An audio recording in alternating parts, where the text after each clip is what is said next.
মার্কিন যুক্তরাষ্ট্রের housing and urban development বিভাগ ফেডারেল অর্থায়নে পরিচালিত আবাসনে ভাড়াটিয়াদের নাগরিকত্ব যাচাইয়ের নির্দেশ দিয়েছে। অডিটে মৃত এবং অযোগ্য ভাড়াটিয়া সহ প্রায় 2 লক্ষ মামলার তথ্য উঠে আসে।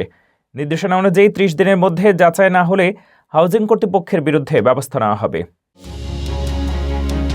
মার্কিন যুক্তরাষ্ট্রের হাউজিং অ্যান্ড আরবান ডেভেলপমেন্ট বিভাগ সংক্ষেপে HUD সম্প্রতি সরকারি অর্থায়নে পরিচালিত আবাসন কর্মসূচিগুলোতে নাগরিকত্ব ও যোগ্যতা যাচাই বাধ্যতামূলক করার নির্দেশ দিয়েছে। হোমল্যান্ড সিকিউরিটি বিভাগ এবং US সিটিজেনশিপ অ্যান্ড ইমিগ্রেশন সার্ভিসের সঙ্গে যৌথভাবে পরিচালিত এক অডিটে দেখা গেছে সারা দেশে প্রায় 2 লক্ষ ভাড়াটিয়ার তথ্য পুনরায় যাচাই করা প্রয়োজন।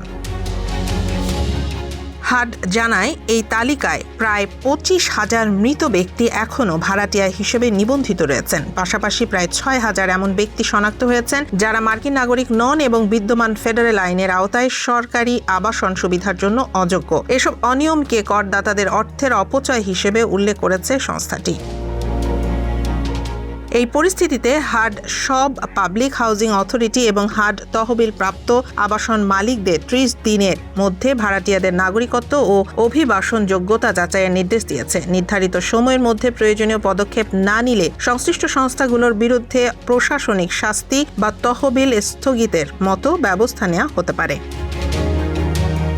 হাউজিং অ্যান্ড আরবান ডেভেলপমেন্ট কর্মকর্তারা বলছেন, এই উদ্যোগের মূল উদ্দেশ্য হল সীমিত আবাসন সম্পদ প্রকৃতভাবে যোগ্য ও প্রয়োজনীয় পরিবারগুলোর কাছে পৌঁছে দেয়া এবং অপব্যবহার, জালিয়াতি ও তথ্যগত ত্রুটি দূর করা।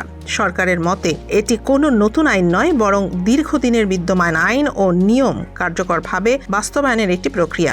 এই সিদ্ধান্তের ফলে ভবিষ্যতে সরকারি আবাসন ব্যবস্থায় নজরদারি আরও কঠোর হবে এবং স্বচ্ছতা বাড়বে বলে আশা করা হচ্ছে।